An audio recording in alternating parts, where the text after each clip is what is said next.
Hey everyone, tonight we're exploring one of the most beautiful stories of loyalty, love and divine providence ever recorded.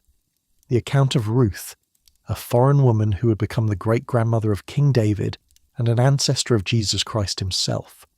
We're stepping into a time when Israel had no king, when moral chaos reigned and everyone did what was right in their own eyes, yet God was quietly weaving together a love story that would echo through eternity.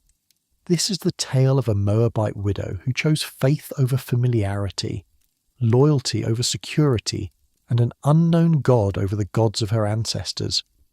From the barley fields of Bethlehem to the royal lineage of the Messiah, Ruth's story proves that divine grace can transform the most unlikely people into essential pieces of God's redemptive plan. So let's journey back over 3,000 years to witness how tragedy became triumph, how a foreign woman became family, and how God's providence turned a season of famine into a harvest of hope that would bless all nations. The sun beat down mercilessly upon the hills surrounding Bethlehem in the final years of the 12th century BC, its relentless heat baking soil that should have been rich with grain into dust that swirled through empty streets like the ghosts of harvest that would never come.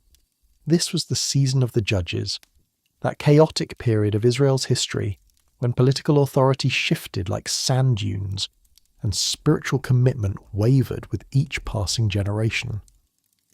Without a king to provide stability or a central government to coordinate responses to crisis, each family faced disaster according to their own resources and wisdom, creating a social environment where survival often depended more on individual initiative than divine blessing.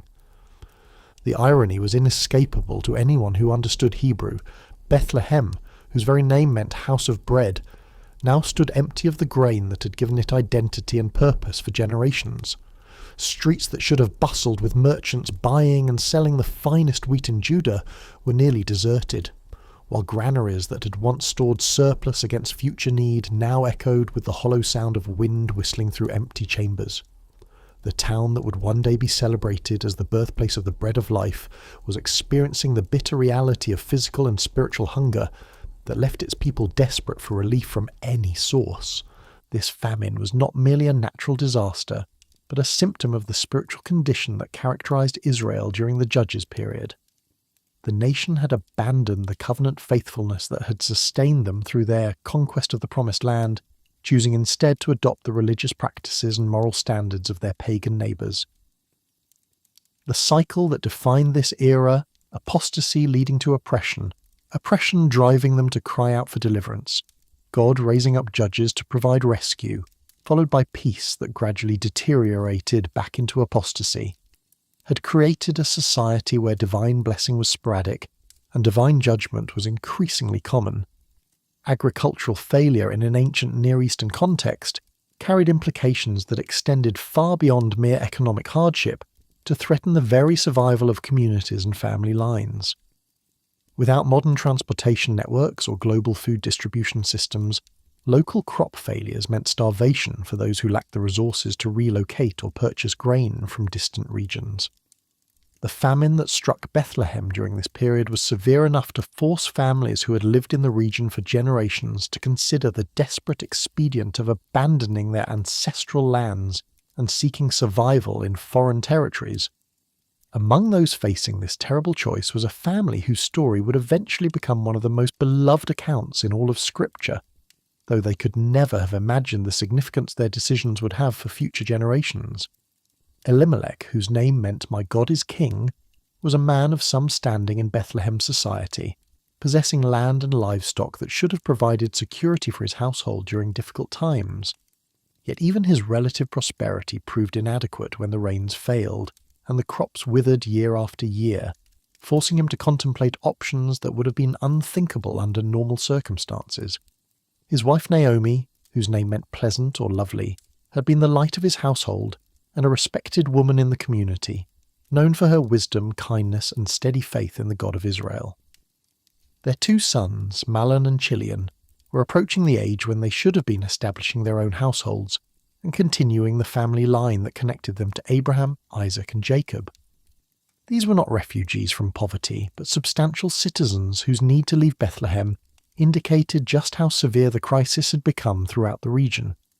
The decision to relocate to Moab represented more than a simple change of address. It was a theological and cultural earthquake that challenged everything Elimelech's family believed about divine provision and covenant promises. Moab lay across the Jordan River and the Dead Sea, a journey of perhaps 50 miles that nevertheless carried them into a completely different world of language, customs and religious practices. This was the land descended from Lot through his incestuous relationship with his daughter, a people who worshipped Chemosh and other pagan deities, who had historically opposed Israel's occupation of the Promised Land. The complexity of Israelite-Moabite relations stretched back through centuries of conflict and occasional cooperation that made Elimelech's decision both understandable and problematic. Moab had hired Balaam to curse Israel during their wilderness wanderings, had been conquered by Israelite judges like Ehud, yet had also provided refuge for David's parents during his conflict with Saul. The two peoples shared linguistic and cultural similarities that made integration possible, while religious and political differences created ongoing tensions that could erupt into violence under the right circumstances. For an Israelite family to seek refuge in Moab required abandoning not just physical location, but also many of the religious observances that defined their identity as God's chosen people. Temple worship was impossible at such a distance from Jerusalem, while maintaining dietary laws and Sabbath observance became increasingly difficult in a pagan environment that neither understood nor supported such practices. The compromises required for survival in Moab would gradually erode the very faith commitments that had distinguished Israel from the surrounding nations. The journey itself was fraught with dangers that extended beyond the physical challenges of travelling with livestock and household goods across difficult terrain. Bandits operated along trade routes, while political instability could make foreigners unwelcome or even targets for violence depending on current relationships between their home countries. Women and children were particularly vulnerable during such relocations, as they lacked the physical strength to defend themselves and depended entirely on male family members for protection and provision. Elimelech's family apparently prospered during their early years in Moab, establishing themselves well enough to arrange marriages for their sons and integrate into the local community. The fact that Mahlon and Chilion married Moabite women indicated both their intention to remain permanently in their new homeland and their willingness to accept further cultural and religious compromise for the sake of practical advantage. These marriages, while understandable from a human perspective, represented additional steps away from the covenant promises that had defined their ancestral heritage. Ruth and Orpah, the young women who became part of Elimelech's family through marriage, brought with them the religious and cultural backgrounds of their Moabite upbringing, while also demonstrating the character qualities that had attracted their Israelite husbands. Both women showed loyalty, intelligence, and strength that would soon be tested by circumstances they could never have anticipated when they first entered these marriage relationships. Their names reflected their backgrounds, Ruth possibly meaning friendship or companion, while Orpah suggested back of the neck, perhaps indicating stubbornness or determination. The marriages themselves would have required significant adjustments on all sides, as Israelite men learned to navigate Moabite customs, while their wives attempted to understand the religious practices and cultural expectations of their new families. Language barriers, dietary differences, religious observances and social customs would have created daily challenges that required patience, flexibility, and mutual respect for successful adaptation. The fact that these marriages apparently succeeded initially suggests character on all sides that made such cross-cultural relationships workable. For approximately 10 years, Elimelech's bold decision to relocate to Moab appeared to have been vindicated by their family's survival and prosperity in their new homeland. The famine that had driven them from Bethlehem was now a distant memory, while their sons' marriages had created the potential for grandchildren who would carry the family name into future generations. The risks they had taken in abandoning their ancestral homeland seemed to have been rewarded with security and success that justified their willingness to adapt to foreign surroundings. Yet human planning, however careful and well-intentioned, cannot account for the unexpected tragedies that can shatter the most promising circumstances without warning or explanation. Death, the great equalizer that respects neither wealth nor poverty, neither youth nor age, began to visit Elimelech's household with a persistence that transformed their Moabite refuge into a place of grief and desperation that made their original famine seem mild by comparison. Elimelech was the first to die, leaving Naomi widowed in a foreign land where her status as a woman without male protection made her vulnerable to exploitation and abuse. The man whose name had proclaimed divine sovereignty was gone, leaving behind a family that now faced questions about God's faithfulness and care that would test every aspect of their religious convictions.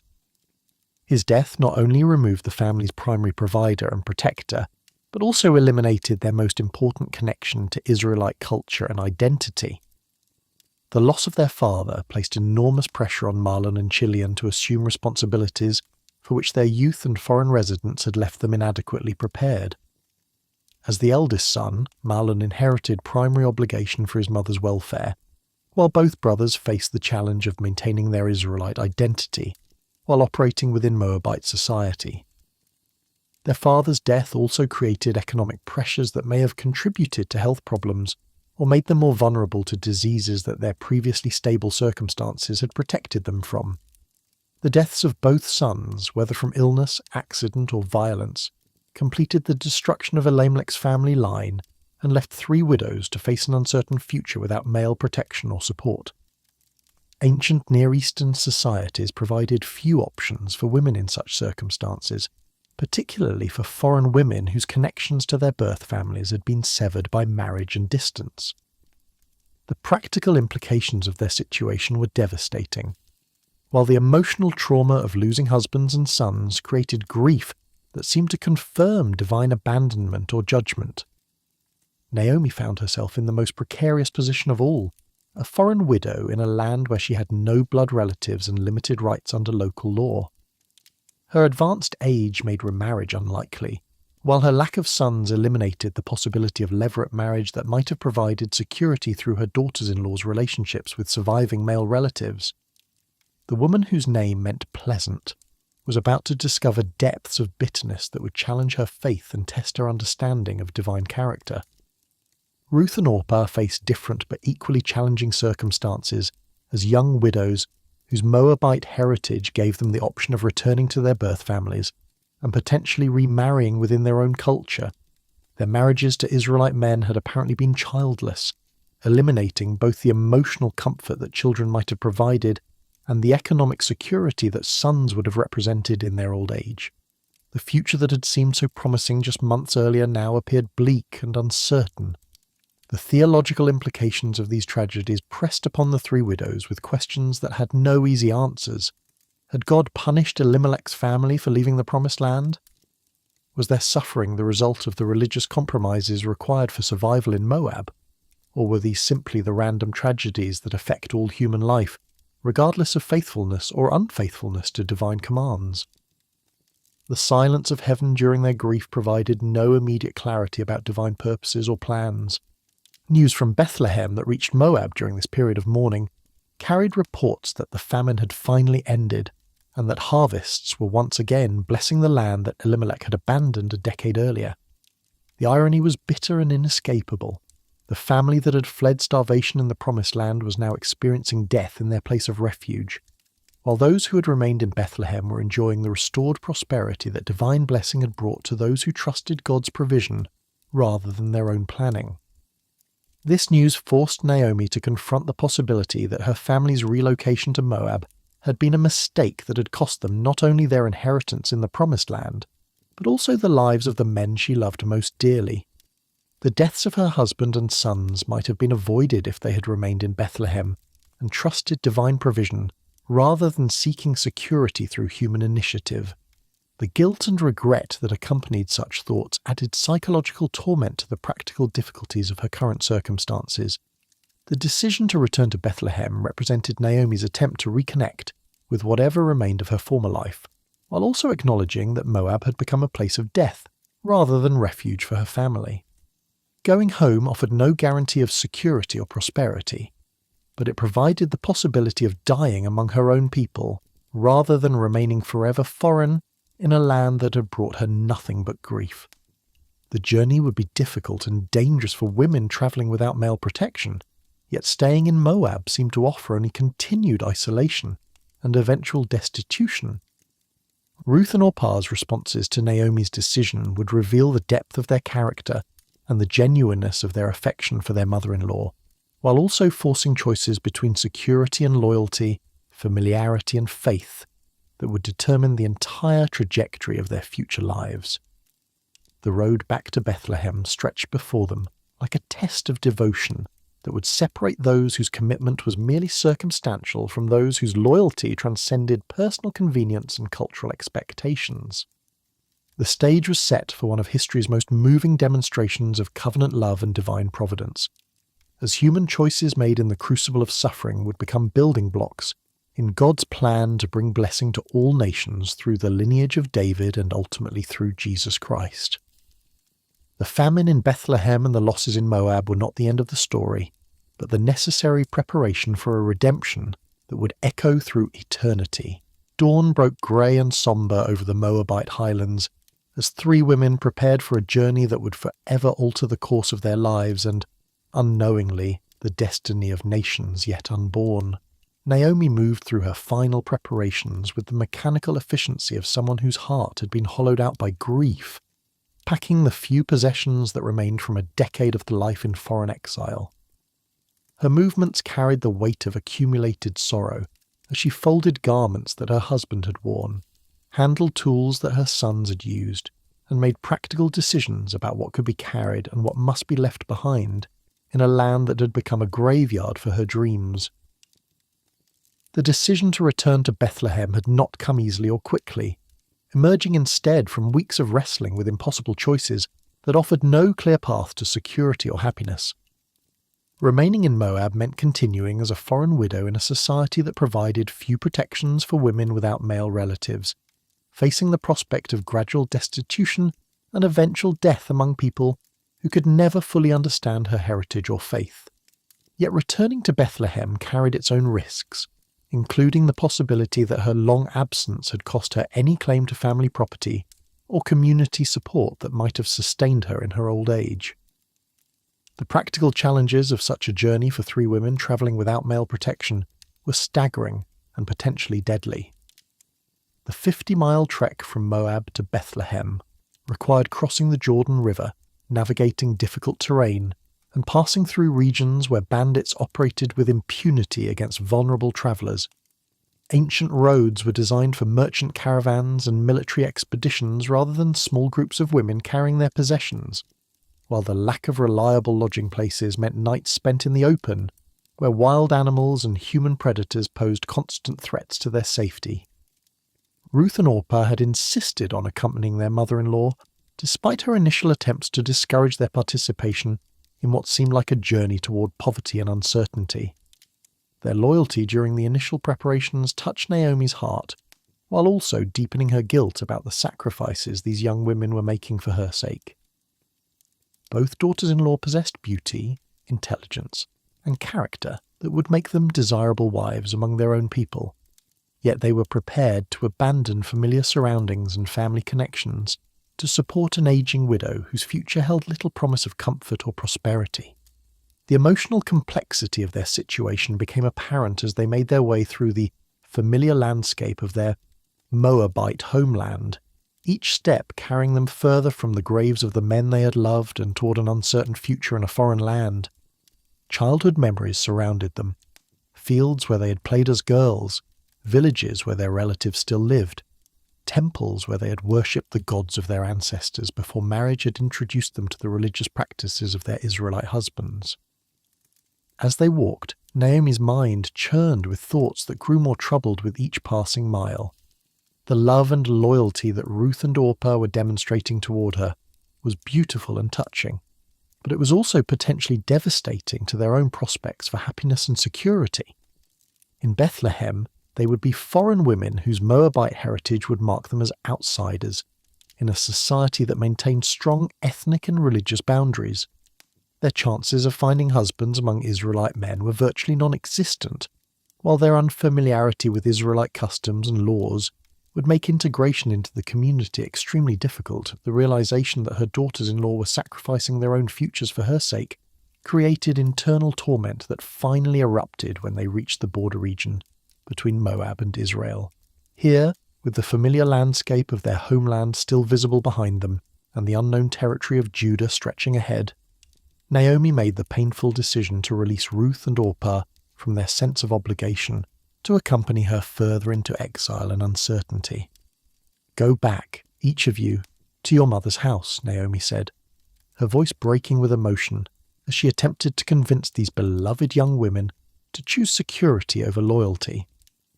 The phrase "mother's house" was particularly significant in ancient Near Eastern culture, referring not just to physical location, but to the network of female relationships that provided emotional support and practical assistance for women throughout their lives. By urging her daughters-in-law to return to these maternal connections, Naomi was acknowledging that their biological families could provide the stability and protection that she could no longer offer. The blessing that followed this urging revealed both Naomi's genuine love for Ruth and Orpah and her realistic assessment of their practical needs. "May the Lord deal kindly with you, as you have dealt with the dead and with me. The Lord grant that you may find rest, each of you in the house of her husband." This prayer reflected ancient understanding that a woman's security depended primarily on marriage relationships that provided both emotional fulfillment and economic protection.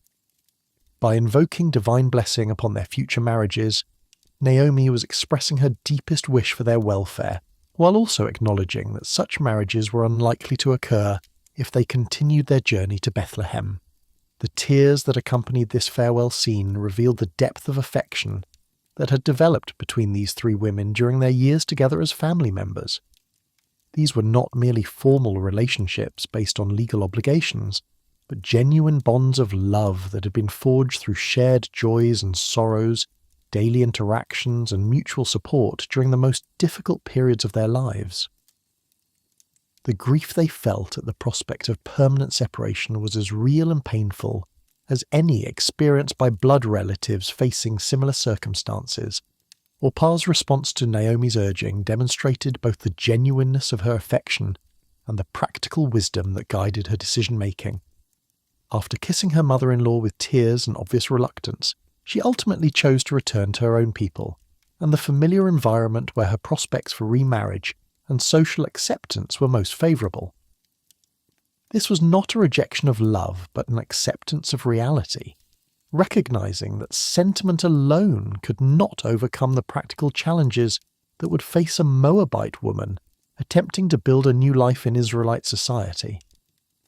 Her decision created a moment of profound loneliness for both Naomi and Ruth as they watched this beloved family member turn back toward the landscape of their shared memories and experiences. Orpah's departure emphasized the extraordinary nature of Ruth's choice to continue the journey, making her commitment even more remarkable by contrast with the alternative that wisdom and self-interest seemed to recommend. Ruth's response to her mother-in-law's urging became one of the most beloved declarations of loyalty and commitment ever recorded, words that have echoed through millennia as expressions of devotion that transcends cultural boundaries and personal convenience.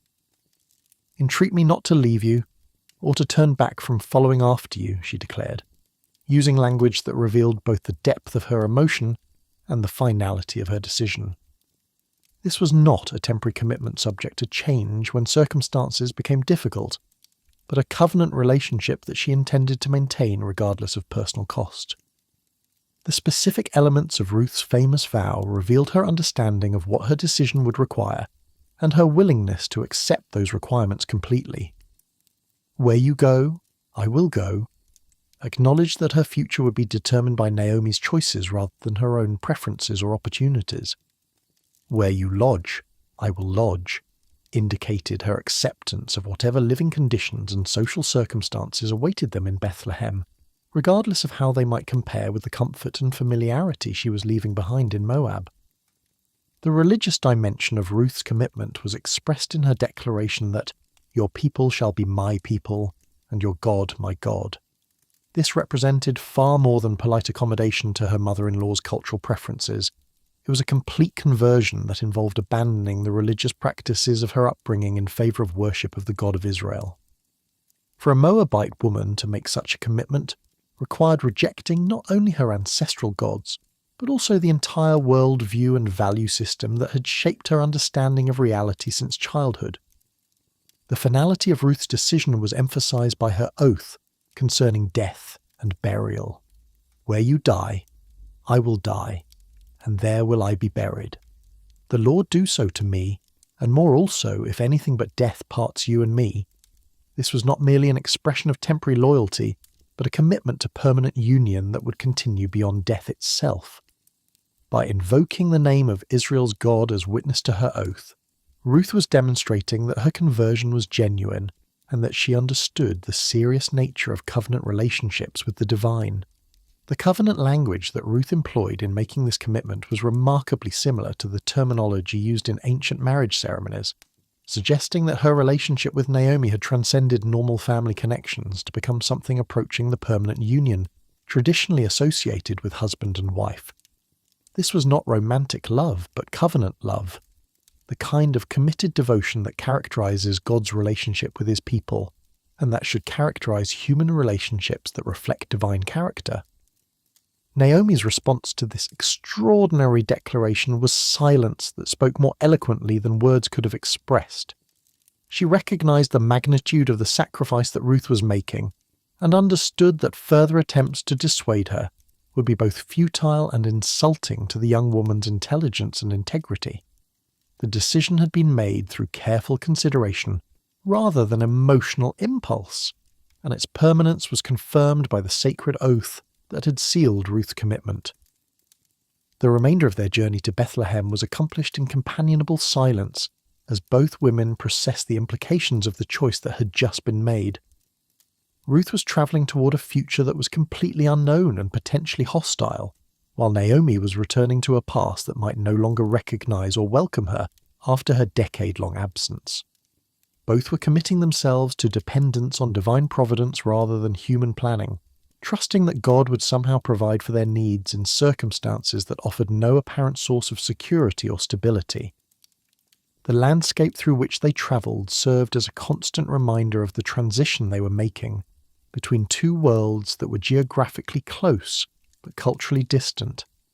The familiar fields and villages of Moab gradually gave way to the territory of the Israelite tribes, while changes in architecture, agricultural practices, and even plant and animal life signalled their movement into a different civilization with its own customs, laws, and expectations. Border crossings in the ancient world involved more than simply moving from one territory to another. They represented transitions between different legal systems, religious practices, and social structures that could dramatically affect travellers' rights and opportunities. As a Moabite woman entering Israelite territory, Ruth was placing herself under laws that might not recognise her previous legal status, while accepting social customs that could limit her freedom and economic opportunities. The Jordan River crossing marked a particularly significant milestone in their journey, as this body of water had served as the boundary between the Promised Land and the territories beyond it since the time of Joshua's conquest centuries earlier. For Ruth, crossing the Jordan represented not only geographical transition, but spiritual transformation, as she was literally entering the land that God had given to his chosen people, and symbolically joining herself to the covenant community that worshipped the God of Abraham, Isaac, and Jacob. Villages through which they passed provided their first taste of Israelite reaction to their presence as a mixed pair of travellers. The sight of an elderly Israelite woman accompanied by a young Moabite companion would have raised questions and created conversations that followed them long after they had moved on toward their destination. Some responses were probably sympathetic, recognizing the desperation that would drive women to undertake such a dangerous journey, while others may have been suspicious of foreign influence entering their communities. The approach to Bethlehem created emotions in both women that were complex and contradictory. For Naomi, the familiar landscape awakened memories of the prosperous life she'd abandoned a decade earlier, while also emphasizing how much she'd lost during her years of exile. The fields where her husband had worked, the houses where her friends had lived, and the places where her sons had played as children were simultaneously sources of comfort and pain as she returned without the family that had given her identity and purpose. For Ruth, Bethlehem represented complete novelty and uncertainty as she encountered for the first time the community that would need to become her home and the people who would need to become her family. Everything from architectural styles to agricultural techniques differed from her Moabite experience, while the sounds of Hebrew conversation and religious observances reminded her constantly of her foreign status and the magnitude of the cultural adaptation that lay ahead. The reception that awaited them in Bethlehem would determine whether Naomi's return would lead to restoration or further disappointment, while Ruth's acceptance or rejection by the community would shape her ability to build the new life that her commitment to Naomi had made necessary. The road that had begun with decision was about to end with discovery of what divine providence had prepared for women whose faithfulness had been tested by tragedy and proven genuine through sacrifice. The stage was set for the next chapter of their story as two women who had lost everything entered a community that might provide either sanctuary or additional suffering, depending on the character of its people and the hidden workings of divine grace that neither of them could yet perceive. Whispers followed the two women through Bethlehem's narrow streets like shadows that refused to fade, creating a constant undercurrent of speculation about Naomi's unexpected return and the foreign companion who walked beside her. Neighbours who had known Elimelech's wife for decades struggled to reconcile their memories of the vibrant, prosperous woman who had left during the famine with the hollow-eyed widow who now moved through their community like a ghost haunting familiar places. Children pointed and stared at Ruth's Moabite features and clothing, while adults conducted hurried conversations behind closed doors about the implications of harbouring a woman from a people who had historically opposed Israel's interests. "Is this Naomi?" elderly women asked each other in voices that carried disbelief and pity in equal measure. Here was a woman they remembered as blessed with husbands, sons, and prosperity, now reduced to begging shelter from distant relatives, and depending on community charity for basic survival. Yet it was Ruth who drew the most intense scrutiny, her youth and beauty making her presence both more conspicuous and more threatening to a community that valued ethnic purity and religious orthodoxy above compassion for individual suffering. Naomi's bitter response to their recognition became the defining moment of their homecoming, revealing depths of pain that months of travel and grief had carved into her soul. "Do not call me Naomi," she declared, her voice carrying the authority of someone who had wrestled with God and emerged wounded but not defeated. "Call me Mara, for the Almighty has dealt very bitterly with me.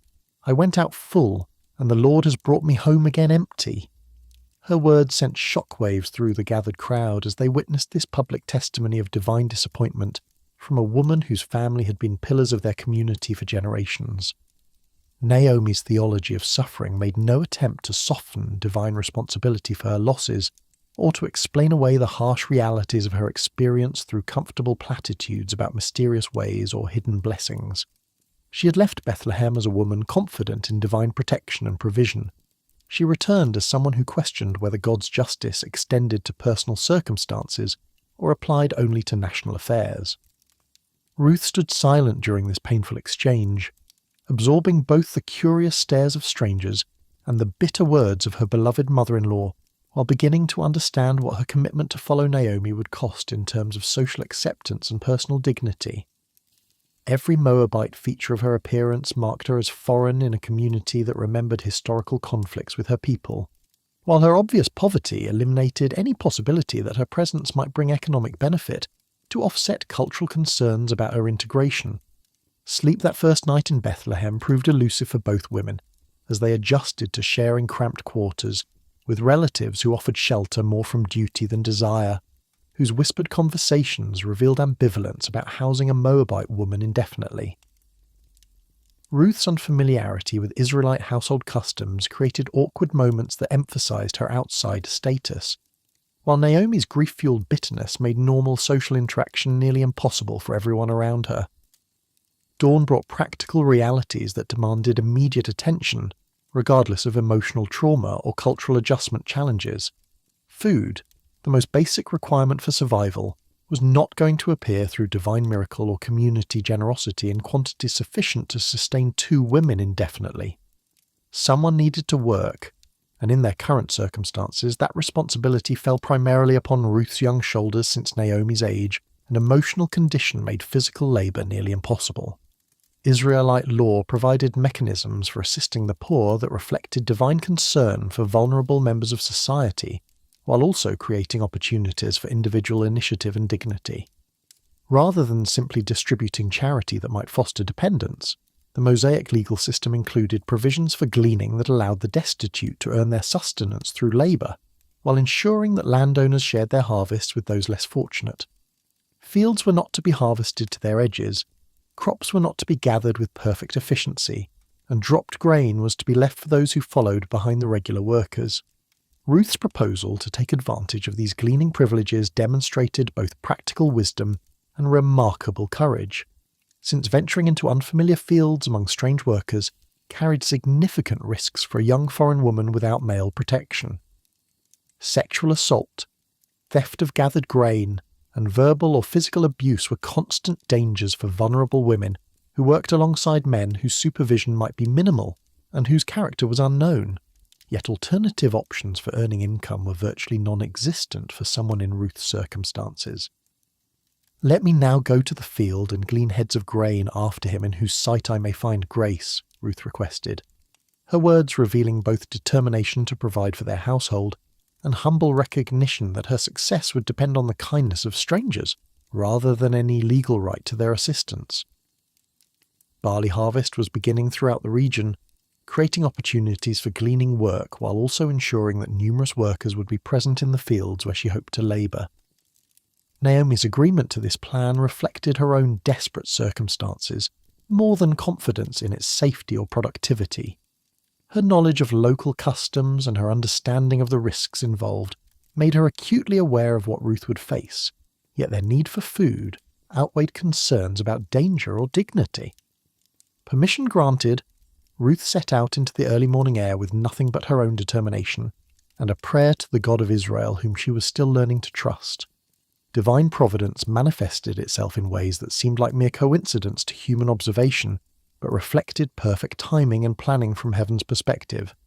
Ruth happened to choose the field belonging to Boaz, a decision that appeared random, but would prove to be orchestrated by the same divine hand that had guided her steps from Moab to Bethlehem, and from despair toward hope that she could not yet imagine. Boaz himself was a figure of considerable importance in Bethlehem society, a man whose wealth, integrity and family connections made him one of the community's most respected leaders. His Hebrew name meant "in him is strength," a designation that proved accurate in every aspect of his character and circumstances. Military service had earned him the title "Mighty Man of Valor," indicating both physical prowess and proven courage in defending Israel against her enemies. Agricultural success had made him one of the region's largest landowners, while his reputation for fair dealing and generous treatment of workers had created loyalty among his employees that extended beyond mere economic relationships. More significantly for Ruth's future, though she could not have known it at the time, Boaz was a relative of her deceased father-in-law Elimelech, a family connection that would prove crucial for developments that still lay hidden in divine purposes. His kinship created potential legal obligations under Israelite law that could dramatically alter the circumstances of both Ruth and Naomi if he chose to exercise the rights and responsibilities that family relationships entailed. Workers in Boaz's field noticed Ruth's arrival immediately, her foreign appearance and unfamiliar clothing making her conspicuous among the local women who typically engaged in gleaning activities. Conversations about her identity and circumstances spread quickly among the harvesters, creating awareness that would soon reach their employer's attention when he made his customary rounds to oversee the day's activities. Boaz's arrival in his fields was marked by greetings that revealed both his personal character and his relationship with his workers. "The Lord be with you," he called out to the harvesters, receiving the response, "The Lord bless you." That indicated mutual respect and shared faith rather than mere economic transaction. His presence among the workers demonstrated hands-on management style, that ensured quality control while also providing opportunities to address any problems or concerns that might arise during the crucial harvest period. Ruth's presence among the gleaners caught his attention immediately, prompting questions that revealed both genuine interest in her welfare and careful attention to the social dynamics that affected his harvest operations. "Whose young woman is this?" he asked his foreman, seeking information that would help him understand her circumstances and determine appropriate responses to her presence in his field. Explanation that followed provided Boaz with essential background about Ruth's identity and situation. "It is the young Moabite woman who came back with Naomi from the country of Moab, and she said, 'Please let me glean and gather after the reapers among the sheaves.' So she came and has continued from morning until now, though she rested a little in the house." This report revealed several important facts about Ruth's character and circumstances that clearly impressed Boaz with both her work ethic and her respectful approach to requesting gleaning privileges. Rather than presuming upon rights she might not possess as a foreigner, she had asked permission politely, and had worked diligently once that permission was granted. Her dedication to the task demonstrated both genuine need and admirable determination to provide for herself and Naomi through honest labour rather than charity. Boaz's direct approach to Ruth reflected both kindness and wisdom, as he sought to ensure her safety while also encouraging her continued presence in his fields. "My daughter, have you not heard?" he began, using language that conveyed both paternal concern and respectful acknowledgement of her dignity, despite her current circumstances. "Do not go to glean in another field, nor go from here, but stay close by my young women." His invitation to remain exclusively in his fields carried implications that extended far beyond simple permission to gather grain. By associating her with his female workers, Boaz was providing protection from harassment, while also ensuring that she would receive whatever benefits his generous management policies provided for his employees. His concern for her safety was evident in his instructions about staying close to the women rather than working in isolation, where she might be vulnerable to abuse. Further evidence of his protective attitude appeared in his direct instructions to his male workers. "Let your eyes be on the field which they reap, and go after them. Have I not commanded the young men not to touch you?" These words served notice that sexual harassment or any other mistreatment of Ruth would result in serious consequences from an employer whose authority was absolute within his own fields. Practical provisions that Boaz offered went far beyond legal requirements, for gleaning, demonstrating generosity that reflected both personal kindness and perhaps growing interest in Ruth's welfare. "And when you're thirsty, go to the vessels and drink from what the young men have drawn," he instructed, providing access to water that was normally reserved for paid workers rather than gleaners who were expected to bring their own provisions. Ruth's response to this unexpected kindness revealed both genuine humility and intelligent understanding of the social dynamics that made Boaz's favour so remarkable. Falling on her face and bowing to the ground, she expressed gratitude through the formal gestures that ancient Near Eastern culture employed to acknowledge significant generosity from social superiors. Her question, "Why have I found grace in your eyes that you should take notice of me since I am a foreigner?" demonstrated clear awareness of her vulnerable position, while also creating opportunity for Boaz to explain his motivations. His answer revealed knowledge of her story that went far beyond what his foreman had reported, suggesting that Ruth's reputation for loyalty and character had spread throughout Bethlehem's small community. "It has been fully reported to me all that you have done for your mother-in-law since the death of your husband, and how you have left your father and your mother and the land of your birth, and have come to a people whom you did not know before." These words acknowledged the magnitude of the sacrifice Ruth had made in choosing loyalty to Naomi over security among her own people, recognizing her decision as evidence of character that commanded respect regardless of ethnic or religious differences. Boaz understood that her presence in his field was not the result of unfortunate circumstances alone, but of deliberate choices that reflected moral qualities worthy of admiration and support. Divine blessing that Boaz pronounced over Ruth carried both prayer for her future welfare and theological recognition of her conversion to faith in Israel's God.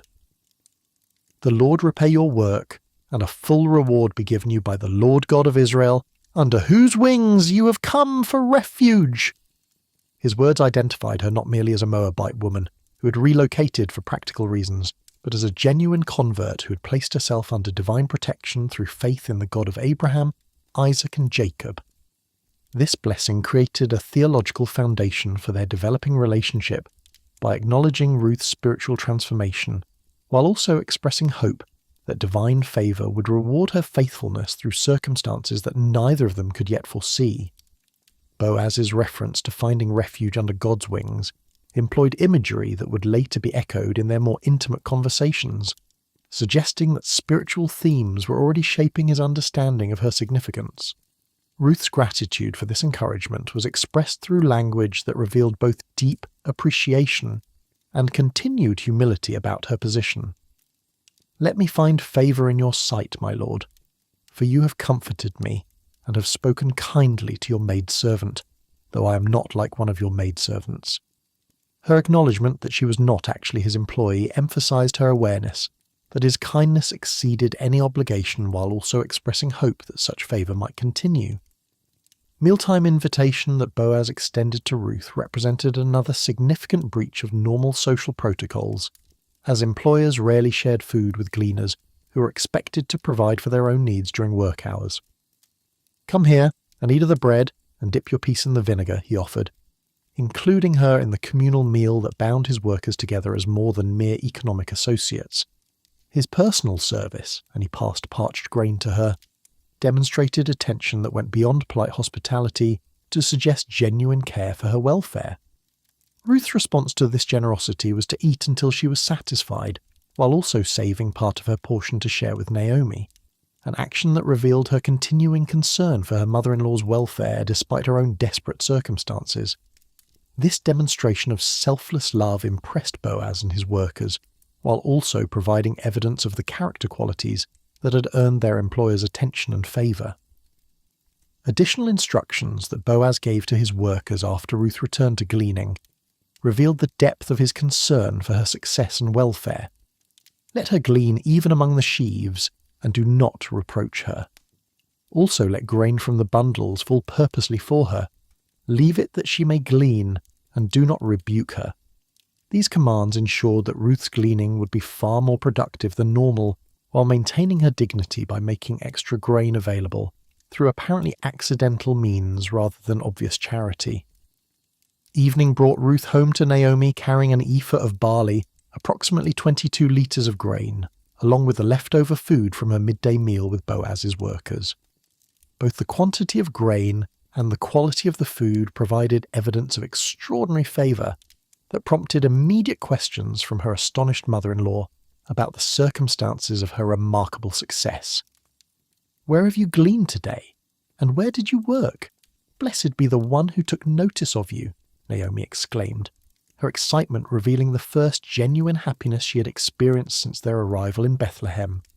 Ruth's simple response, "The man's name with whom I work today is Boaz," would transform their understanding of divine providence and set in motion events that would fulfill hopes neither woman had dared to entertain.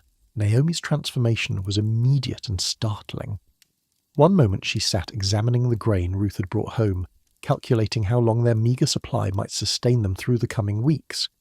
The next she was gripping her daughter-in-law's hands with trembling fingers, her eyes blazing with an intensity that Ruth had not seen since the early days of their grief in Moab. The name Boaz had fallen from Ruth's lips like a stone into still water, sending ripples of recognition and possibility through the older woman's consciousness that transformed everything about their circumstances. For the first time since returning to Bethlehem, Naomi spoke the language of blessing rather than bitterness. "Blessed be he of the Lord, who has not forsaken his kindness to the living and the dead." The words tumbled from her lips with such fervour that Ruth wondered if her mother-in-law's grief had finally overwhelmed her reason. Yet as Naomi continued speaking, her excitement proved grounded in knowledge that Ruth's Moabite upbringing had never provided. Knowledge of laws and customs that could transform their desperate situation into something approaching hope. Boaz was not merely a kind landowner who had shown unusual generosity to a foreign gleaner. His connection to Elimelech's family made him what Israelite law designated as a kinsman redeemer, a goel whose responsibilities extended far beyond ordinary familial obligations into realms of legal duty and social restoration that could literally save their lives. Through the intricate web of relationships that bound Hebrew society together, this wealthy farmer possessed both the right and the potential obligation to redeem everything that death and disaster had stolen from their household. Understanding these concepts required Ruth to grasp legal and theological principles that her pagan background had never included. Land ownership in Israel was not merely an economic arrangement, but a sacred trust, since the territory itself belonged to God and had been distributed among the tribes as permanent inheritance that should never be permanently alienated from its original recipients. When poverty or tragedy forced families to sell their holdings, kinsman redeemers could purchase the property and restore it to its rightful owners, ensuring that divine land distributions would remain intact across generations. Marriage customs among the covenant people reflected similar concerns for preserving family lines and protecting vulnerable women through institutions that modern sensibilities might find strange, but which provided security in societies where alternatives were virtually non-existent. When a man died without sons, his brother or closest male relative was expected to marry his widow and raise children who would carry the deceased man's name and inherit his property. These levirate marriages served multiple purposes, providing economic protection for widows, ensuring continuation of family lines, and maintaining the tribal structure that gave Israel its identity as God's chosen people. Boaz's position as Elimelech's relative created the possibility that he might choose to exercise these redemption rights, purchasing back whatever remained of the family property, while also marrying Ruth to fulfill the obligations that Hebrew law prescribed for preserving Mahlon's name and inheritance. Such an arrangement would transform both women's circumstances from desperate poverty to comfortable security, while also resolving the question of Ruth's integration into Israelite society through marriage to one of its most respected members. Yet legal complexities surrounded their situation that prevented any simple resolution of their difficulties. Another relative stood closer to Elimelech's family line than Boaz, creating prior claims that Hebrew law recognized and protected through careful attention to genealogical relationships.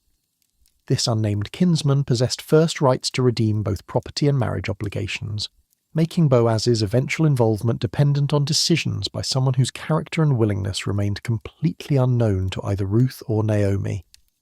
The emotional impact of these revelations on Ruth was profound and complicated, mixing hope with anxiety in ways that made her previous uncertainties seem simple by comparison. After days of wondering whether she would ever find acceptance in Bethlehem, the possibility of marriage to Boaz appeared like a miracle almost too wonderful to believe. His kindness, integrity, and obvious wealth would provide everything she had never dared to hope for in her new homeland, while his growing attention to her welfare suggested that such an arrangement might be based on genuine affection rather than mere legal obligation. But the spectre of the nearer kinsman haunted these newfound possibilities, with uncertainties that were almost unbearable to contemplate. If this unknown relative chose to exercise his prior rights, Ruth could find herself claimed by someone whose character and circumstances might prove far less favourable than Boaz's obvious virtues. The thought of being married to fulfill legal requirements by a man who saw her as nothing more than an obligation or business opportunity filled her with dread that made her current poverty seem preferable. Sleep proved elusive that night, as Ruth's mind oscillated between excitement and terror about futures that remained completely beyond her control. Every sound from the darkness beyond their shelter made her wonder if morning would bring news that would change everything, while her prayers to the God of Israel took on new urgency as she begged for wisdom and guidance through circumstances that seemed to require divine intervention for any positive resolution. Dawn brought no immediate answers, but it did bring the familiar rhythms of harvest work that had provided structure and purpose to her days since arriving in Bethlehem.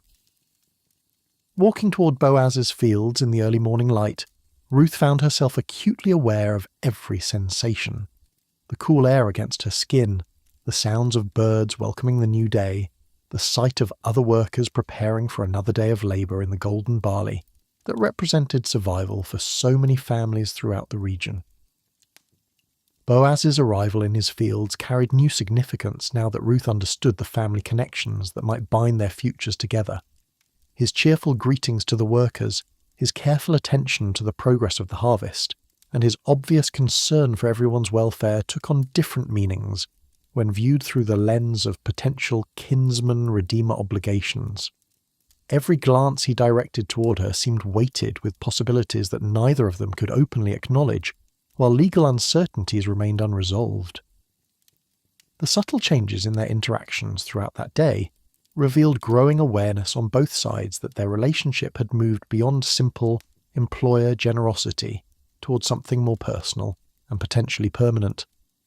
Boaz's protective instructions to his workers became more pointed, his provision of food and water more personal, and his conversations with Ruth more frequent and intimate, despite the public setting that prevented any open discussion of their circumstances. Ruth found herself studying his face for clues about his thoughts and intentions, while also marvelling at the character qualities that made him so attractive as a potential husband. His combination of strength and gentleness, authority and humility, wealth and generosity created a picture of masculine virtue that exceeded anything she had imagined during her years in Moab. More importantly, his obvious devotion to the God of Israel demonstrated the spiritual foundation that would be essential for any marriage relationship that hoped to honor divine purposes and reflect divine character.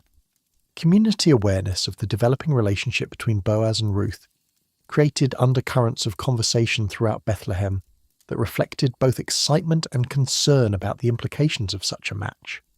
Some residents expressed enthusiasm about the possibility that their respected neighbor might find companionship and happiness through marriage to the foreign woman whose character had impressed everyone who had observed her loyalty to Naomi.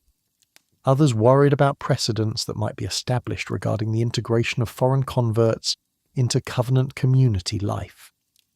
The theological questions raised by Ruth's situation challenged traditional assumptions about ethnic boundaries and religious identity in ways that forced religious leaders to reconsider long-held interpretations of divine law and purpose.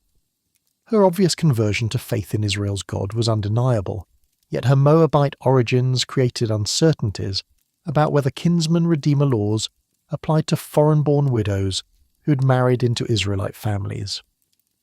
These discussions would prove crucial for establishing precedents that would influence Israel's relationship with converts from other nations throughout their subsequent history. As harvest season approached its conclusion, the urgency of resolving legal questions about redemption rights became more pressing for all parties involved. Agricultural work that had provided temporary employment for Ruth and other gleaners would soon end, forcing families throughout the region to prepare for winter months when alternative sources of income would be scarce. For two widowed women without permanent means of support, the coming cold season represented a threat to survival that made immediate resolution of their circumstances essential. Naomi's years of experience in navigating the complexities of Hebrew society convinced her that divine providence was orchestrating events toward a resolution that would require human cooperation to reach its intended fulfillment. Her observations of the growing attraction between Ruth and Boaz, combined with her understanding of legal procedures and social customs, led her to conclude that passive waiting might not be sufficient to achieve the outcomes that seemed clearly intended by divine grace. Evening conversations between the two women took on new intensity as they discussed possibilities and probabilities, while also preparing for actions that might prove necessary to ensure that legal complications did not prevent the marriage that seemed to offer their best hope for security and happiness. Naomi's mind, sharpened by decades of survival in a world that offered little mercy to vulnerable women, began formulating plans that would require considerable courage from Ruth, but might prove essential for moving their situation toward a favourable resolution. The stage was being set for developments that would test every aspect of Ruth's faith and character, while also revealing whether Boaz's apparent interest in her welfare extended to willingness to navigate the legal complexities that stood between their current circumstances and the future that divine providence seemed to be preparing for them both. Naomi's plan emerged from the kind of desperate wisdom that comes to women who have learned that survival sometimes requires boldness that borders on scandal. As the final days of barley harvest approached and the legal complexities surrounding their situation remained unresolved, she concluded that passive waiting would not be sufficient to secure the future that divine providence seemed to be preparing for Ruth. Her years of navigating Hebrew society had taught her that while God's purposes were certain, their fulfillment often required human cooperation that challenged conventional expectations and demanded extraordinary courage from those called to participate in divine plans. The threshing floor represented far more than an agricultural facility in ancient Near Eastern society. It was a sacred space where the transformation of grain from chaff mirrored deeper spiritual realities about divine judgment and blessing. Here, on elevated ground where evening breezes could carry away the worthless husks while precious grain fell to be gathered, the community's survival was literally separated from waste through processes that required both divine provision and human labour. For generations, these elevated platforms had served as places where business was conducted, legal matters were resolved, and marriages were negotiated under the watchful eyes of witnesses who could verify the legitimacy of agreements that would affect entire families. Boaz's threshing floor commanded a prominent position on a hillside overlooking Bethlehem, its carefully constructed stone surface polished smooth by decades of use during harvest seasons. As one of the region's most prosperous farmers, he possessed facilities that matched his status: spacious areas for winnowing grain, secure storage chambers for the finished product, and comfortable quarters where workers could rest during the intensive labour that marked the culmination of each agricultural year. More importantly for Naomi's purposes, custom dictated that landowners often spent nights at their threshing floors during harvest season, protecting valuable grain from theft while also participating in the communal celebrations that marked successful completion of the year's farming cycle. Naomi's instructions to Ruth were delivered with the solemnity of a mother preparing her daughter for a wedding ceremony, though what she was proposing carried risks that could result in disgrace rather than triumph if circumstances developed unfavourably. "Wash yourself and anoint yourself," she commanded, using language that invoked the ritual purification associated with religious observances and significant life transitions. "Put on your best garment and go down to the threshing floor, but do not make yourself known to the man until he has finished eating and drinking." These preparations transformed Ruth from a common gleaner into something approaching a bride preparing for her wedding night, though the ambiguous nature of what Naomi was proposing created uncertainties that made Ruth's hands tremble as she performed each prescribed action. Her finest garment, carefully preserved from her days as a married woman in Moab, carried memories of happier times, while also proclaiming her status as someone worthy of consideration rather than charity. The oils and perfumes that Naomi provided created an aura of femininity and attractiveness that her working clothes and gleaning activities had necessarily suppressed during the hard weeks since their arrival in Bethlehem. The walk to Boaz's threshing floor took Ruth through familiar streets that had witnessed her transformation from foreign refugee to accepted community member. Yet now she moved through shadows that concealed her destination and purpose from neighbours whose approval or disapproval could affect her future dramatically. Each step carried her further from the safety of conventional behaviour toward actions that ancient society would judge by results rather than intentions. If successful, her boldness would be praised as wisdom. If unsuccessful, the same actions would be condemned as impropriety, that violated the modest behaviour expected from virtuous women. Evening sounds from the threshing floor reached her ears long before the facility came into view.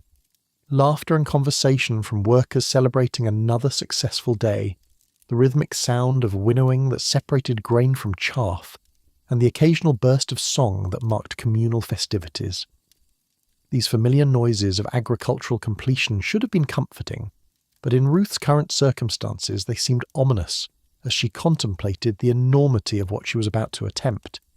Every voice she heard might belong to someone who would witness her actions and judge their appropriateness, according to standards that left little room for unconventional approaches to serious matters. Concealment near the threshing floor required finding positions where she could observe the evening's activities without being detected by workers whose vigilance against theft made them alert to any unusual presence in their vicinity. Ruth discovered a vantage point among the olive trees that surrounded the elevated platform. close enough to watch the winnowing process while remaining hidden in shadows that would protect her identity until the moment came for action that could no longer be delayed or reconsidered. The sight of Boaz directing the evening's work filled Ruth with emotions that ranged from admiration to terror as she watched the man who might become her husband demonstrating the leadership qualities that had made him one of Bethlehem's most respected citizens.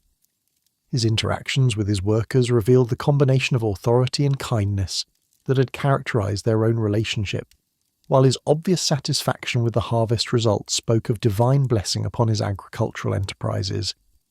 Yet the very qualities that made him attractive as a potential husband also emphasized the social distance between them and the audacity of what she was contemplating.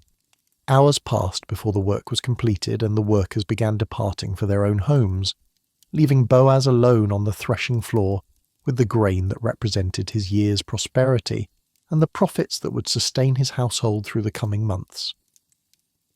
Ruth watched from her hiding place as he made his final inspections of the winnowed barley, securing valuable supplies against theft, while also preparing for the night's rest that custom dictated he spend protecting his property. The meal that Boaz prepared for himself was simple but satisfying: bread, wine, and dried fruit that provided nourishment, while also creating the pleasant satisfaction that accompanied successful completion of difficult work. Ruth observed his evident contentment with growing anxiety about disrupting his peace with requests that might prove unwelcome, despite their growing friendship and his obvious concern for her welfare.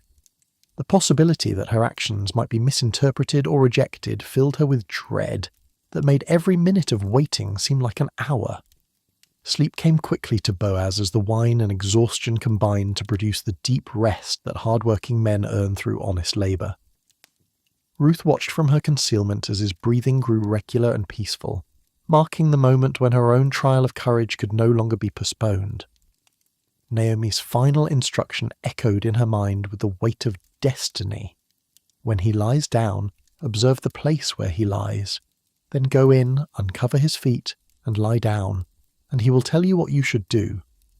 Moving from concealment to action required courage that seemed almost impossible to summon, yet Ruth found strength in remembering the covenant commitment she had made to follow Naomi's God, regardless of personal cost or social risk. Her feet seemed to move of their own accord as she approached the sleeping figure whose decisions would determine her future, and whose character would shape the kind of life that marriage might provide. Each step carried her deeper into territory where retreat would become impossible, and where only divine protection could prevent disaster. Boaz lay sleeping at the edge of his grain pile, positioned where any disturbance of his valuable harvest would wake him instantly to deal with potential thieves. Ruth's approach required movements so careful and quiet that they tested her physical coordination, while her racing heart threatened to betray her presence through sounds that seemed impossibly loud in the midnight stillness.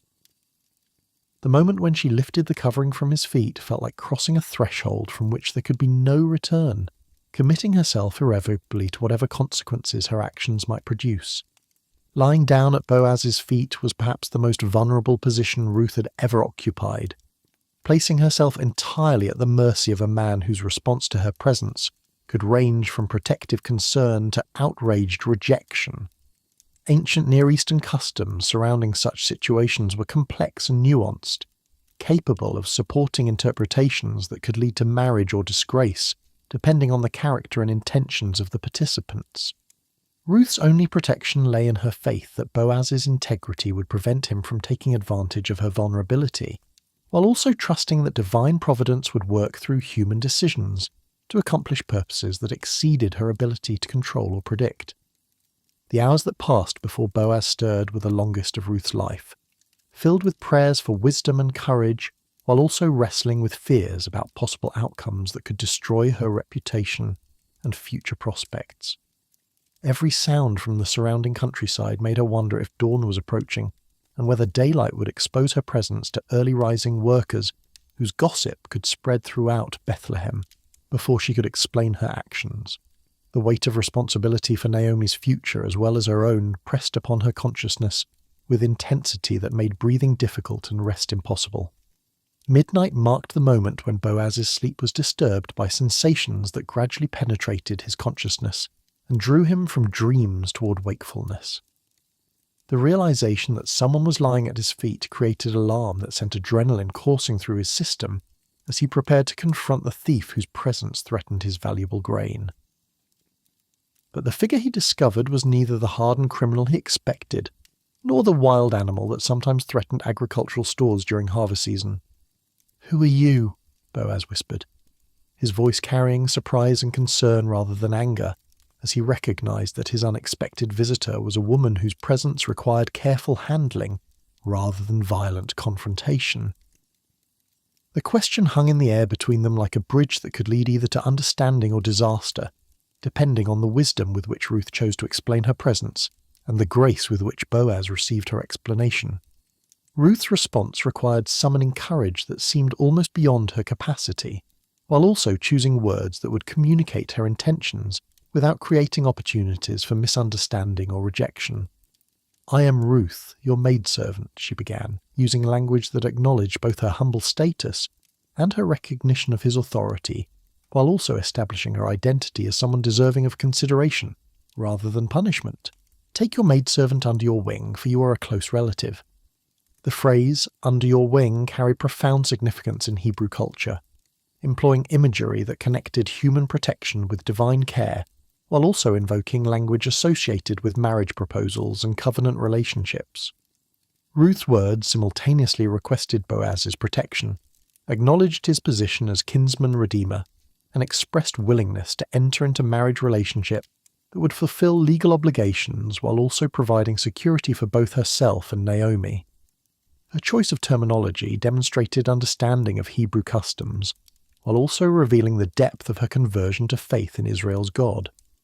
Boaz's response revealed both his understanding of what Ruth was requesting and his appreciation for the character that her actions demonstrated despite their unconventional nature.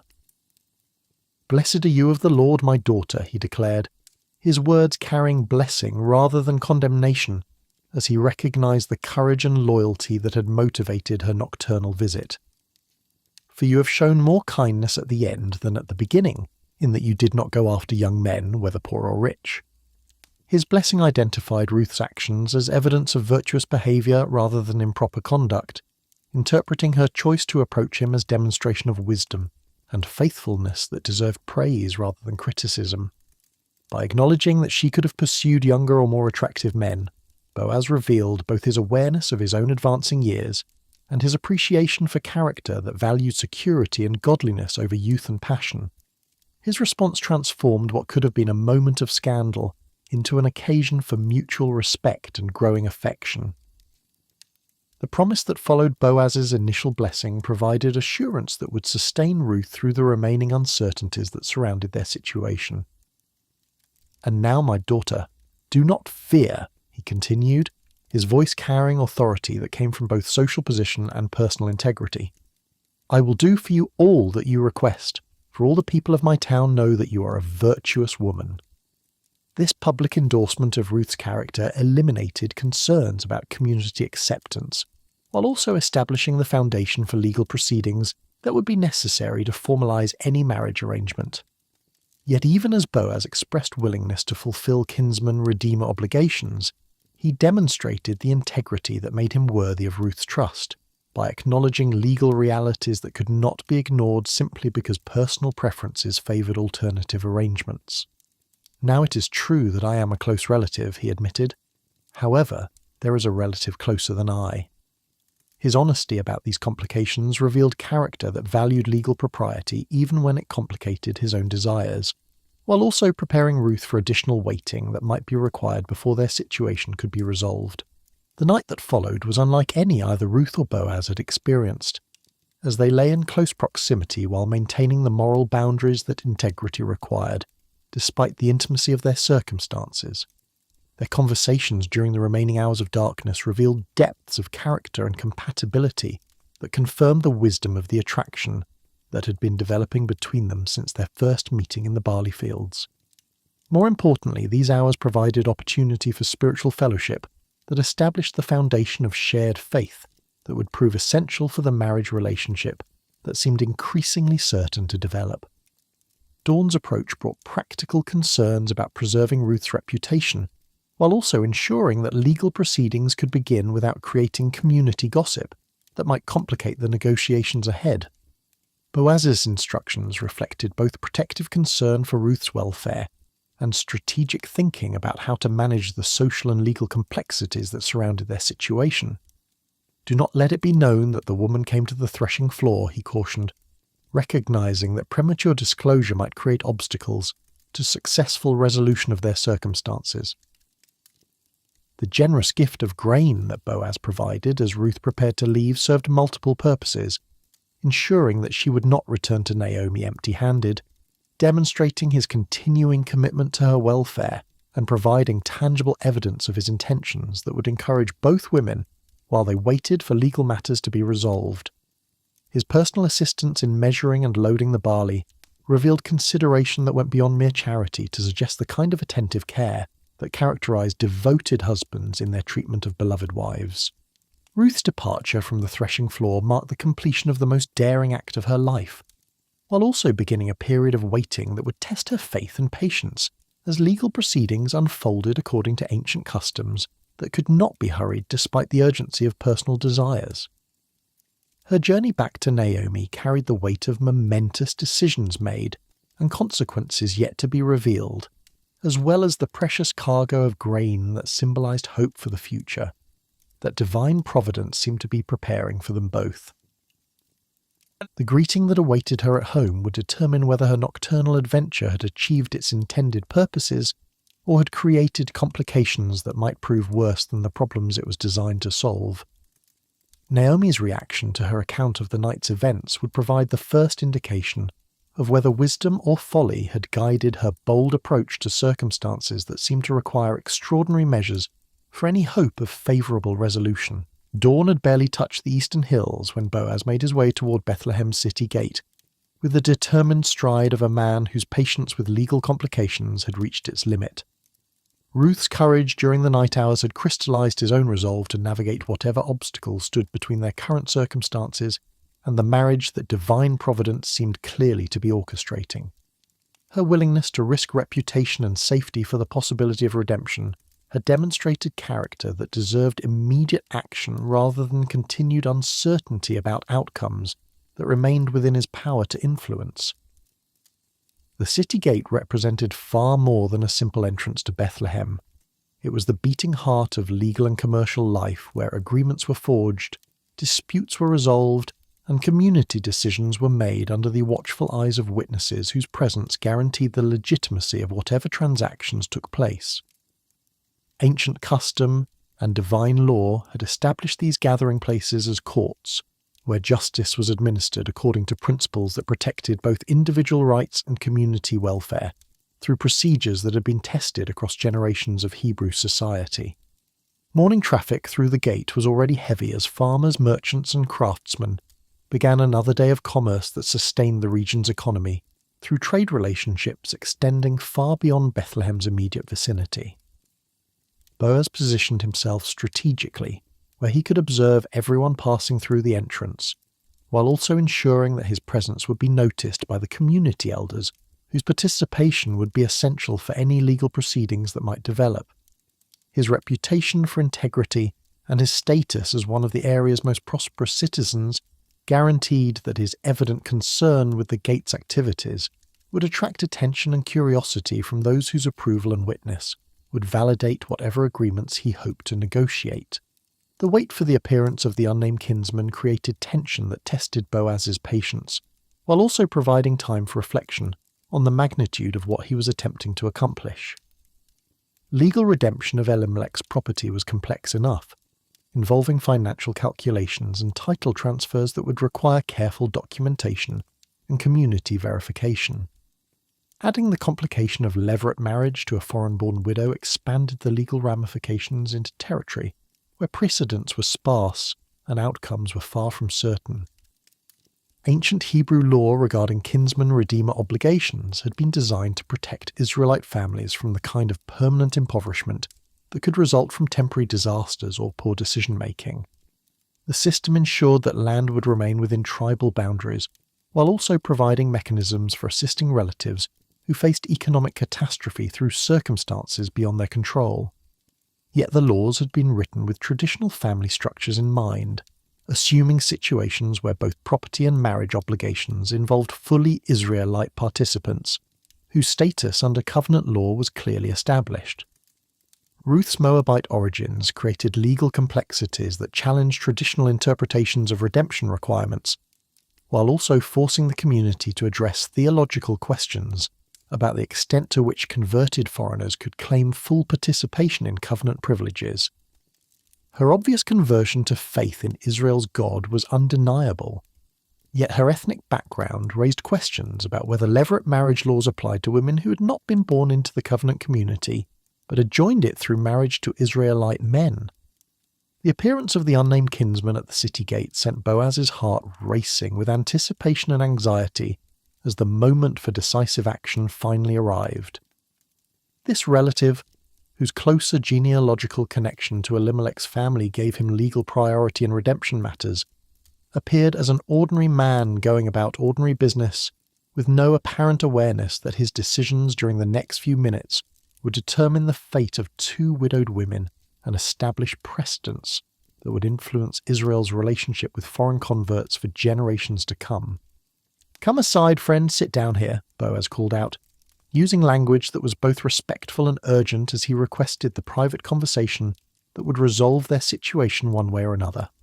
His choice of the term friend, rather than any specific name, has puzzled scholars throughout history, suggesting either that the man's identity was deliberately concealed in the biblical account or that his name was considered irrelevant compared to his function in the unfolding drama of redemption and restoration. The assembly of 10 elders that Boaz requested represented the minimum number of witnesses required under Hebrew law for legal proceedings of significant importance. These respected community leaders brought both legal authority and social credibility to whatever negotiations would follow, ensuring that any agreements reached would be recognized as legitimate throughout Bethlehem and beyond. Their presence also demonstrated Boaz's commitment to conducting the entire process according to proper procedures that would protect all parties from future challenges to whatever arrangements were ultimately agreed upon. The revelation of Elimelech's property as the subject of their discussion immediately captured the nearer kinsman's attention, while also establishing the financial and legal foundation for everything that would follow. Naomi, who has come back from the country of Moab, sold the piece of land which belonged to our brother Elimelech, Boaz explained, using language that both clarified the property's availability and established the family relationships that created redemption obligations. The concept of Naomi selling property while living in obvious poverty might seem contradictory to modern understanding, but Hebrew law recognized various forms of property transfer that could occur even when owners lacked immediate possession or control. Elimelech's death and his family's absence during the famine years had effectively alienated the land from their direct control, creating circumstances where redemption became necessary to restore proper ownership and ensure that the property remained within the extended family structure that Hebrew inheritance laws were designed to protect. The nearer kinsman's immediate interest in redeeming the property reflected both family loyalty and sound business judgment, since agricultural land in the fertile region around Bethlehem represented valuable assets that could provide steady income through farming or rental arrangements. "I will redeem it," he declared without hesitation, apparently viewing the transaction as a straightforward real estate deal that would benefit both his family's honour and his personal financial situation. Boaz's strategic revelation of the marriage obligation that accompanied property redemption transformed the entire character of the negotiation, while also demonstrating his thorough understanding of the legal complexities that surrounded their situation. "On the day you buy the field from the hand of Naomi, you must also buy it from Ruth the Moabitess, the wife of the dead, to perpetuate the name of the dead through his inheritance," he explained, using precise legal terminology that made clear the full scope of what redemption would require.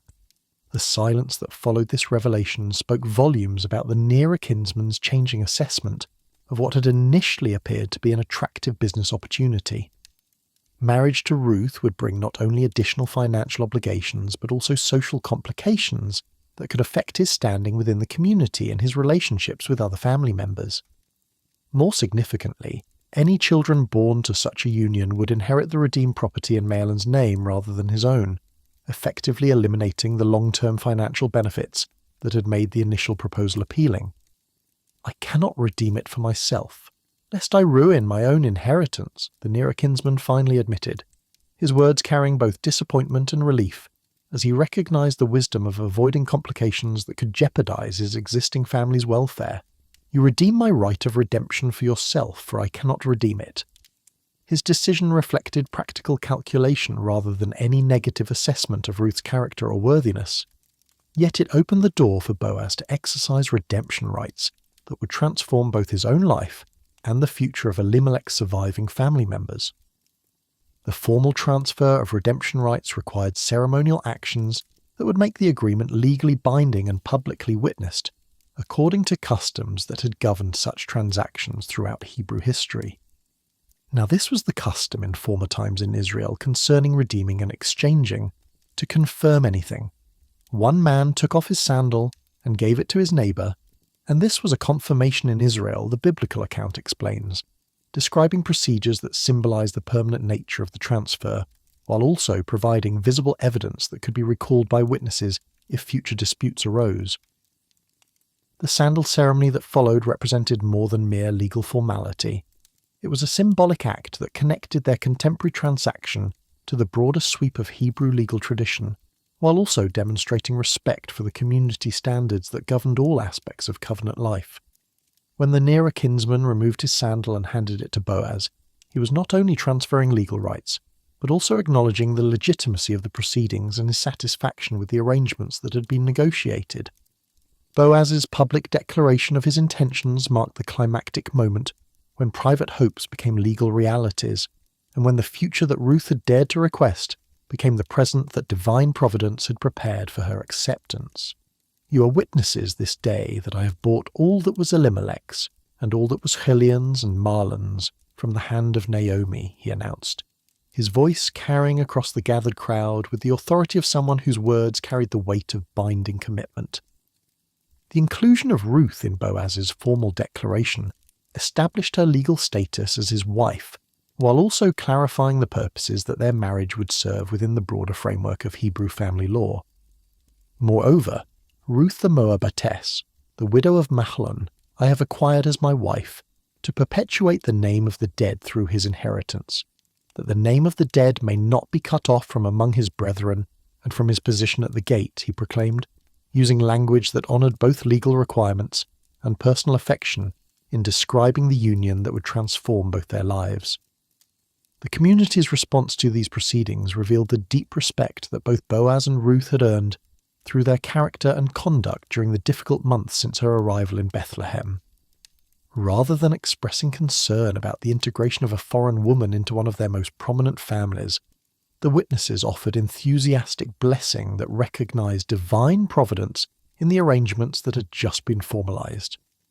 "We are witnesses," the elders declared in unison, their words carrying both legal authority and communal approval, for the marriage that would soon transform Ruth from impoverished widow to respected wife of one of Bethlehem's most influential citizens.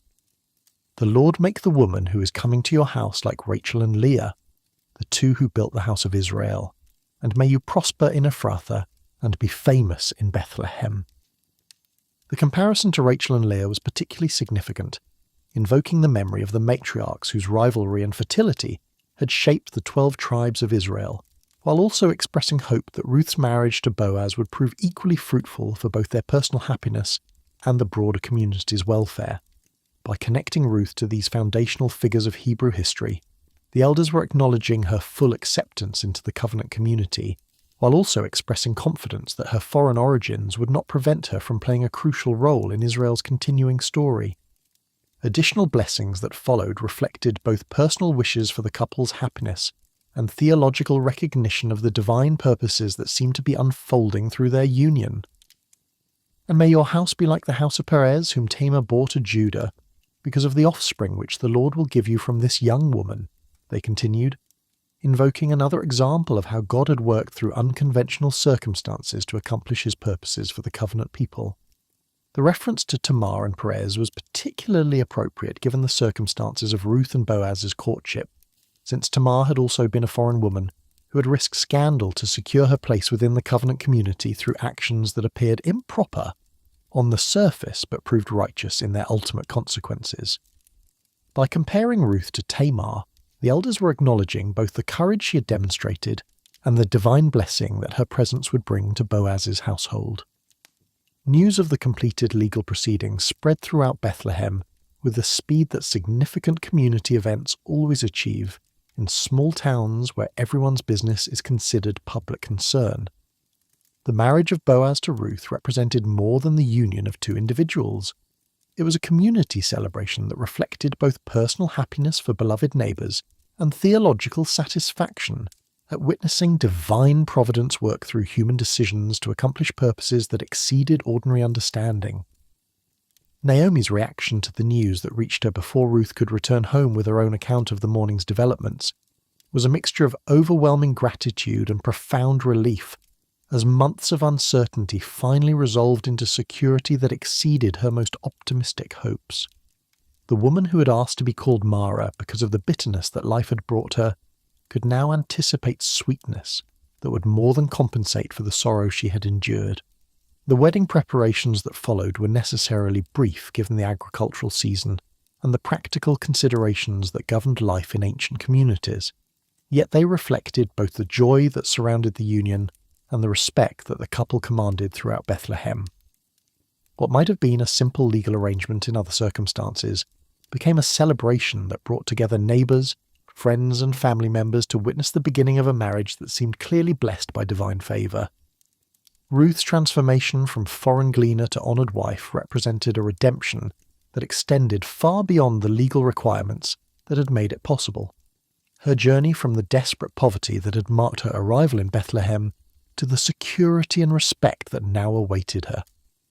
As Boaz's wife demonstrated the kind of restoration that characterized divine grace when it worked through human faithfulness to accomplish purposes that blessed both individuals and entire communities.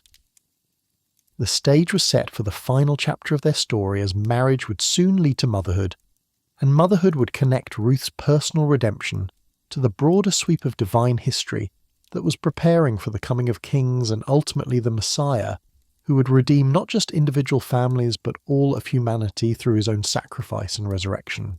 Marriage to Boaz transformed Ruth's existence so completely that she might have been forgiven for wondering if the preceding months of poverty and uncertainty had been nothing more than a troubled dream from which she had finally awakened to find herself surrounded by blessings that exceeded her most optimistic hopes. The woman who had arrived in Bethlehem as a desperate foreign widow now moved through the same streets as the honoured wife of one of the community's most respected citizens, her Moabite origins no longer marks of shame but testimonies to divine grace that could transform the most unlikely circumstances into instruments of blessing for entire generations.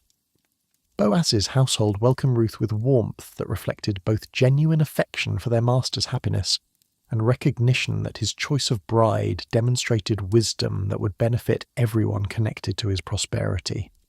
Servants who had observed his growing attachment to the foreign gleaner during harvest season now witnessed the fulfillment of hopes they had scarcely dared to voice, while the obvious contentment that characterized his demeanor in the weeks following their marriage confirmed that divine providence had indeed orchestrated a union that blessed both partners beyond anything either had previously experienced. The rhythm of married life established patterns that would have seemed impossible during Ruth's months of gleaning in the fields, as she adapted to responsibilities and privileges that came with being the wife of one of Bethlehem's most prosperous landowners. Her days were filled with managing household affairs that required skills her Moabite upbringing had never provided. Yet Boaz's patient guidance and the willing assistance of experienced servants enabled her to master the complexities of supervising agricultural operations, maintaining commercial relationships, and fulfilling the social obligations that characterized the lives of prominent citizens. Naomi's integration into Boaz's household created a restoration that was almost as remarkable as Ruth's own transformation, as the woman who had returned to Bethlehem in bitterness now found herself surrounded by comfort and respect that exceeded anything she had enjoyed even during her years as Elimelech's wife. Her position as Ruth's mother-in-law gave her honoured status within the extended family, while her years of experience and accumulated wisdom made her valuable advisor to the young wife, who was still learning to navigate the complexities of her new circumstances. The theological significance of Ruth's marriage extended far beyond personal happiness or economic security to encompass themes of redemption and covenant inclusion that would influence Israel's understanding of divine purpose for generations to come. Her acceptance into the covenant community through marriage to Boaz established precedents about the possibility of genuine conversion that transcended ethnic boundaries, while also demonstrating that divine grace could work through human love to accomplish purposes that exceeded immediate understanding. Community celebrations that marked the early months of their marriage reflected both personal affection for the couple and theological satisfaction at witnessing divine providence work through circumstances that had initially appeared tragic, but had ultimately produced blessing that enriched everyone connected to their story. The woman who had once been viewed with suspicion because of her foreign origins was now welcomed at social gatherings, where her character and devotion to Naomi were praised as examples of virtue that demonstrated how conversion could transform hearts and create new loyalties that honoured divine purposes. Agricultural cycles that governed life in Bethlehem provided natural rhythms for the development of relationships that connected Ruth more deeply to the land and people that had become her inheritance through marriage. Each season brought new opportunities to observe and participate in farming practices that sustained the community, while also creating occasions for fellowship with neighbours whose initial wariness had given way to acceptance and eventually to genuine affection for the foreign woman whose loyalty and character had won their respect. The olive harvest that followed their marriage created particular significance, as Ruth participated for the first time as an owner rather than a gleaner, working alongside Boaz to gather fruit that would provide oil for their household throughout the coming year. The symbolism was profound. Where once she had depended on others' generosity for survival, she now helped produce abundance that would sustain not only her own family, but also the poor who would glean in their groves, according to the same laws that had once provided her own means of survival.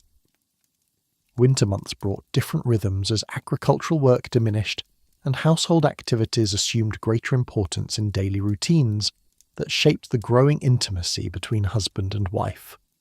Ruth's skills in weaving and food preparation, developed during her years in Moab, proved valuable additions to household capabilities, while also providing opportunities for her to contribute practical expertise that complemented Boaz's knowledge of farming and commerce. Spring's arrival brought renewed agricultural activity along with growing anticipation about the possibility that their marriage might soon be blessed with children who would fulfill the levirate obligations that had provided the legal foundation for their union. Pregnancy, when it came, created joy throughout the household, while also generating community excitement about the continuation of Elimelech's family line through circumstances that demonstrated divine faithfulness to covenant promises, even when human understanding failed to comprehend the methods through which such faithfulness would be expressed. The birth of their son marked the culmination of Ruth's journey from Moabite widow to Israelite mother, while also representing the beginning of a genealogical line that would eventually produce Israel's greatest king and ultimately the Messiah, who would redeem all nations through his sacrifice and resurrection. The child who entered the world through the union of a Hebrew farmer and a Moabite convert carried within his genetic heritage the convergence of covenant promises and universal grace that characterized divine purposes for all humanity. Naming ceremonies that celebrated the baby's arrival reflected both personal joy and theological recognition of divine purposes that had been accomplished through circumstances that had initially appeared hopeless. The name Obed, meaning servant or worshipper, captured both parents' commitment to raising their son in faithful service to the God of Israel, while also acknowledging their own positions as servants of divine purposes that exceeded their ability to control or fully comprehend. Naomi's response to her grandson's birth completed her transformation from the bitter woman who had asked to be called Mara to the joyful grandmother whose restoration demonstrated divine faithfulness to covenant promises, even when circumstances seemed to contradict all hope of fulfillment. The women of Bethlehem who gathered to celebrate the birth spoke prophetic words that connected the immediate joy of the occasion to larger themes of divine purpose and providential care. "Blessed be the Lord who has not left you this day without a close relative," they declared, using language that identified the newborn child as the ultimate answer to prayers that had sustained Naomi through her darkest hours. "And may his name be famous in Israel, and may he be to you a restorer of life and a nourisher of your old age. For your daughter-in-law, who loves you, who is better to you than 7 sons, has borne him."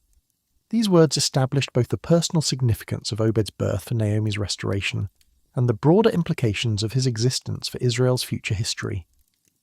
The child who would nourish Naomi's old age would also become the grandfather of David, connecting Ruth's story of personal redemption to the national history that would culminate in the establishment of Israel's greatest monarchy and ultimately in the coming of the Messiah who would fulfill all covenant promises through his perfect obedience and atoning sacrifice. The genealogical record that concludes the biblical account of Ruth's story provides the interpretive key that unlocks the full significance of everything that had transpired since a Moabite woman chose loyalty to her Hebrew mother-in-law over security among her own people. Now this is the genealogy of Perez. Perez begot Hezron, Hezron begot Ram, and Ram begot Amminadab. Amminadab begot Nahshon, and Nahshon begot Salmon, Salmon begot Boaz, and Boaz begot Obed. Obed begot Jesse, and Jesse begot David. These names represent more than a simple family tree. They constitute a theological statement about divine sovereignty, working through human decisions to accomplish purposes that span generations and affect entire nations. Each generation represented in this genealogy had faced choices between faithfulness and compromise, between trust in divine promises and reliance on human understanding, between covenant loyalty and temporary advantage. The cumulative result of faithful choices across multiple generations was the emergence of David as Israel's greatest king and the establishment of a royal line that would eventually produce the Messiah. Ruth's inclusion in this genealogical record was remarkable, not only because she was a woman, since female names were rarely preserved in ancient family lists, but also because her foreign origins made her an unlikely candidate for inclusion in the ancestry of Israel's royal family. Her presence in David's lineage demonstrated that divine grace could overcome ethnic boundaries, while also establishing that conversion to faith in Israel's God created authentic membership in the covenant community, regardless of previous religious or cultural background. The theological implications of Ruth's story extended far beyond her personal circumstances to encompass universal themes about divine grace, human faithfulness, and the possibility of redemption that transcends all boundaries of race, gender, and social status. Her journey from pagan Moabite to honoured ancestress of Israel's kings provided a preview of the gospel message that would eventually be proclaimed to all nations through the ministry of Jesus Christ, whose own genealogy would include Ruth as evidence of divine intention to bless all peoples through Abraham's seed. The Book of Ruth, with its carefully crafted narrative structure and profound theological themes, served multiple purposes within the broader biblical canon, while also standing alone as a masterpiece of ancient literature that demonstrated how human love and loyalty could become instruments of divine purpose. Its placement between the violent chaos of the Judges period and the establishment of Israel's monarchy provided both historical transition and theological commentary about the kind of character that divine blessing required for the success of covenant community life. Literary analysis of Ruth's story reveals sophisticated artistic techniques that enhance its theological impact while also creating emotional engagement that has made it beloved by readers throughout history. The careful development of character relationships, the strategic use of dialogue and symbolic action, and the satisfying resolution of dramatic tension through circumstances that demonstrate both divine justice and mercy combine to create a narrative that functions simultaneously as entertainment, instruction, and worship. The festival of Shavuot, during which the Book of Ruth is traditionally read in Jewish communities, provides appropriate liturgical context for celebrating themes of covenant renewal and agricultural blessing that characterize both the historical setting of Ruth's story and the spiritual significance of the holiday that commemorates divine revelation at Mount Sinai. The connection between Ruth's conversion to faith in Israel's God and the giving of the law that defined covenant community life emphasizes the universal accessibility of divine grace for all who choose to embrace covenant obligations. Christian interpretation of Ruth's story has consistently recognized typological connections between her experience and the Church's relationship to Christ, with Ruth representing Gentile believers who have been grafted into the covenant community through faith rather than ethnic heritage. Her marriage to Boaz prefigures the union between Christ and the Church, while her inclusion in the messianic genealogy demonstrates that divine purposes include believers from every nation and background who respond to divine grace through genuine conversion and faithful service.